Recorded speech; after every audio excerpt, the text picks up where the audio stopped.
Okay guys, today we got a 2014 Honda Ridgeline. We're gonna be doing rear struts.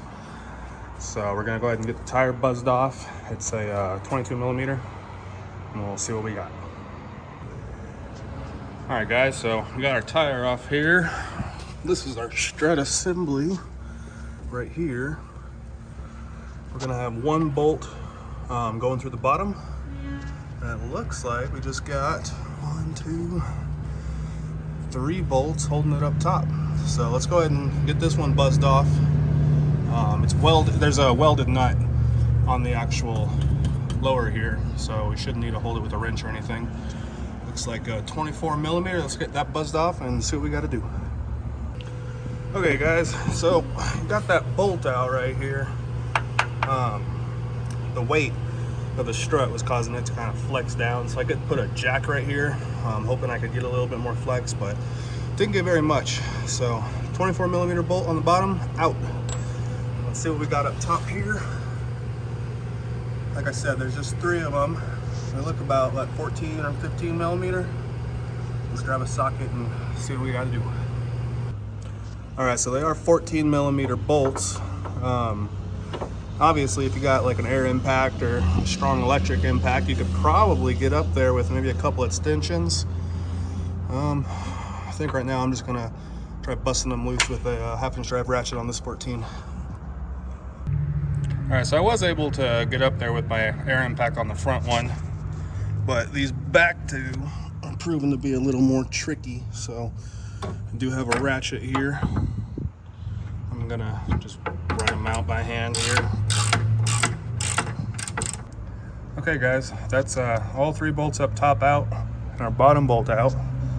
Looks like we're probably gonna have to do some prying or pulling. I might put a long bar on this lower here and see if I can get enough room to kind of flex it down and pull her out of the way. So let's see what we gotta do here. Okay guys, so I got a bar and I was prying quite a bit, but the nose cone on this thing is like all the way up here. So make it easier on ourselves. Let's just bust loose this other 24 here. It's right next to the one we took off already. And this will drop the this arm here down, give us a lot more room. So another 24 millimeter, buzz that off. Okay guys, got that bottom one out.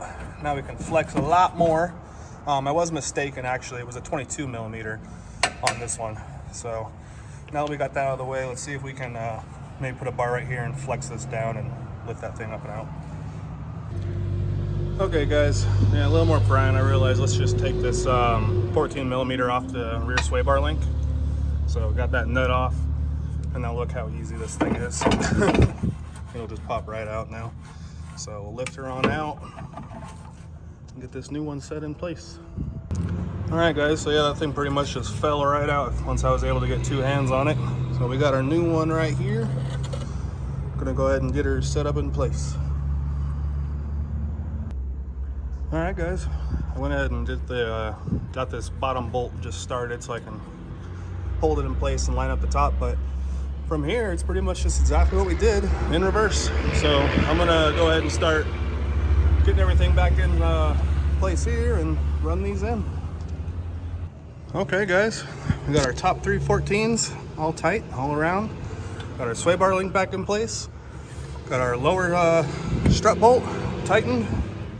The lower arm bolt here tightened. I did put a jack right here just because this thing was so far off. But yeah, that's pretty much it guys. Everything tightened up. We're ready for a tire.